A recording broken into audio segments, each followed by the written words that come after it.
اور دفعات جو ہے وہ 406 لگائی ہے اور 506 2 اور 34.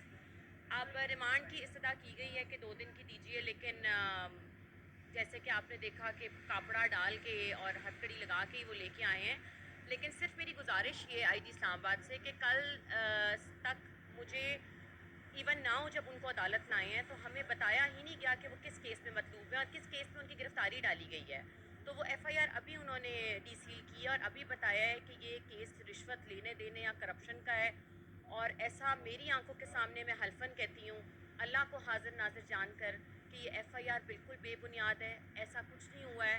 میں حلفاً بیان دینے کو تیار ہوں کہ ایسا انہوں نے اپنے ٹینور میں ایسی کوئی بھی خرد برد نہیں کی. اور اگر ہوتا تو آپ کو لگتا ہے کہ یہ پی ڈی ایم کی گورنمنٹ ہمیں بخشتی جب ان کا ٹینور تھا سارا کا سارا.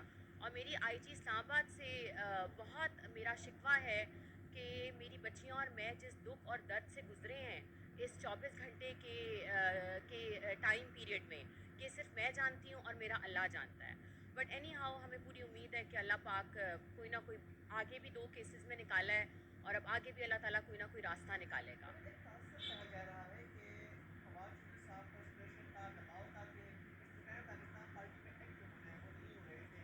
کیا یہ ہے کیا اس طرح شبہ لوگوں کے ساتھ پارٹی کی طرف سے بھی اور کی طرف سے؟ نہیں نہیں، یہ تو دیکھیں نا، کل فردوس عاشق ایوان صاحبہ بھی کہہ رہی تھیں کہ جی ان کی راہیں سیدھی نہیں ہیں، ان کی یہ سیدھی نہیں ہے. پہلے تو ان کی راہیں پوچھیں نا، پہلے تو ان کی راہیں پوچھیں کہ ان کی راہیں کہاں کس پارٹی کی طرف جاتی ہیں. جس کی حکومت آتی ہے وہ اس طرف چلی جاتی ہیں، جس حکومت آتی ہے وہ اس طرف چلی جاتی ہیں، جس کے ساتھ پارٹی بننی ہوتی ہے وہ اس طرف چلی جاتی ہیں. بہتر یہی ہے کہ اس وقت ہم لوگ ایک دکھ درد اور ایک عجیب سی کیفیت میں مبتلا ہیں.